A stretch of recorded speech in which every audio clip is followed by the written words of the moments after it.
അച്ഛൻ സിനിമ ഈ സംഘടനയിൽ നടന്ന പുഴുക്കുത്തുകളെ പുറത്ത് പറഞ്ഞതിന്, അതായത് സംഘടന വിഷയം ഓപ്പണായിട്ട് പുറത്ത് പറഞ്ഞത്.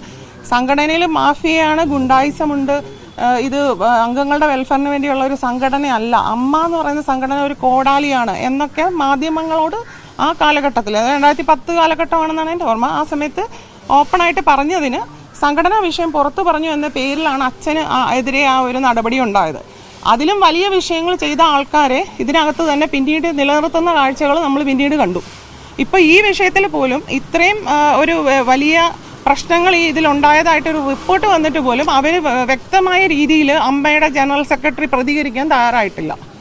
അതെന്തുകൊണ്ടാണ്? അപ്പം ആ അച്ഛനെ പുറത്താക്കാൻ കാണിച്ച ആർജവം എന്തുകൊണ്ടാണ് ഇവർ ഈ വിഷയങ്ങളിൽ, അത് കഴിഞ്ഞ് ഇങ്ങോട്ടുണ്ടായിട്ടുള്ള പ്രധാനപ്പെട്ട വിഷയങ്ങൾ ഞാൻ പറയാതെ തന്നെ നിങ്ങൾക്കറിയാം, ആ വിഷയങ്ങളിൽ അവരെന്തുകൊണ്ട് എടുക്കുന്നില്ല?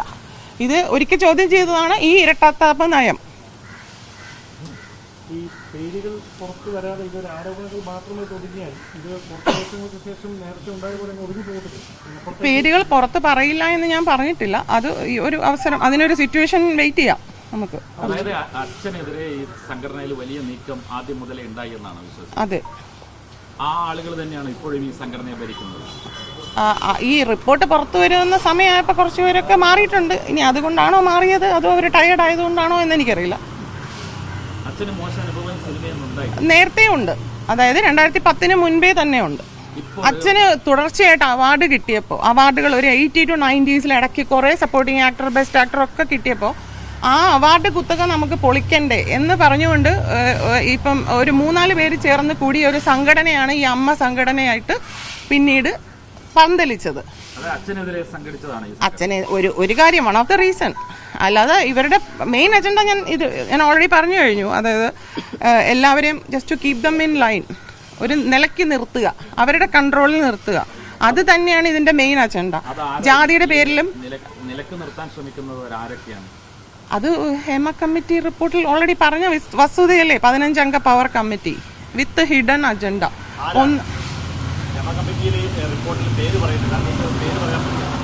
ആ പേരുകൾ ഇപ്പൊ പറയുന്നത് ഉചിതമായിരിക്കില്ല. അവർ ആ റിപ്പോർട്ട് പുറത്തുവിട്ടെ, ആ റിപ്പോർട്ട് പുറത്തുവിടാതിരിക്കാൻ പറ്റില്ലല്ലോ എന്തായാലും. ദുരനുഭവം മീൻസ് ഇപ്പം സിനിമയ്ക്ക് അകത്തുള്ള വ്യക്തികൾ എത്രത്തോളം അനുഭവിക്കുന്നു, സിനിമയുടെ അകത്ത് അല്ലാത്ത ഒരു വ്യക്തിയായ എനിക്ക് വന്ന ആ ഒരു മെസ്സേജുകളും റൂമിലേക്ക് ചെല്ലാനുള്ള വിളികളും എനിക്ക് വന്നെങ്കിൽ ഇതിനകത്തുള്ള പുതുമുഖങ്ങളായാലും അതല്ല വലിയ വലിയ നടികളായാലും അവരും ഇതൊക്കെ അനുഭവിക്കുന്നുണ്ടാവും. അതൊക്കെ ആ റിപ്പോർട്ടിലുണ്ട്.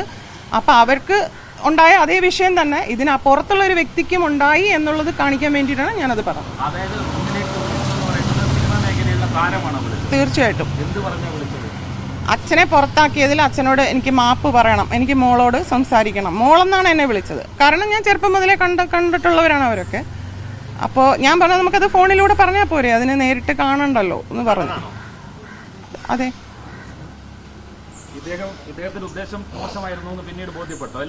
പിന്നീട് വന്ന മെസ്സേജുകളിൽ നിന്ന് എനിക്ക് ബോധ്യപ്പെട്ടു.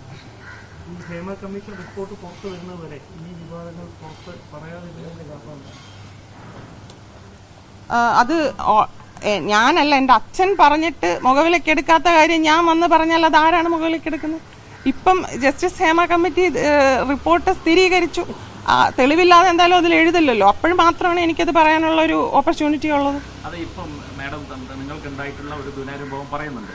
ഈ കാര്യം എന്തുകൊണ്ടാണ് പോലീസിലോ മറ്റ് സംവിധാനങ്ങളിലോ പരാതിപ്പെടാതിരുന്നത്? ഒരു നടൻ ഇങ്ങനെ മോശമായി പെരുമാറിയത് എന്തുകൊണ്ടാണ്? ഈ ഇതിൽ ഇരയായ പെൺകുട്ടികളുടെ മൊഴി ജസ്റ്റിസ് തന്നെ ടൈപ്പ് ചെയ്യേണ്ടി വന്നത്? ഒരു സ്റ്റെനോഗ്രാഫറിന് പോലും ടൈപ്പ് ചെയ്യാൻ കൊടുക്കാത്ത അത്രയും കോൺഫിഡൻഷ്യലായിട്ട് എന്തുകൊണ്ട് വയ്ക്കുന്നു?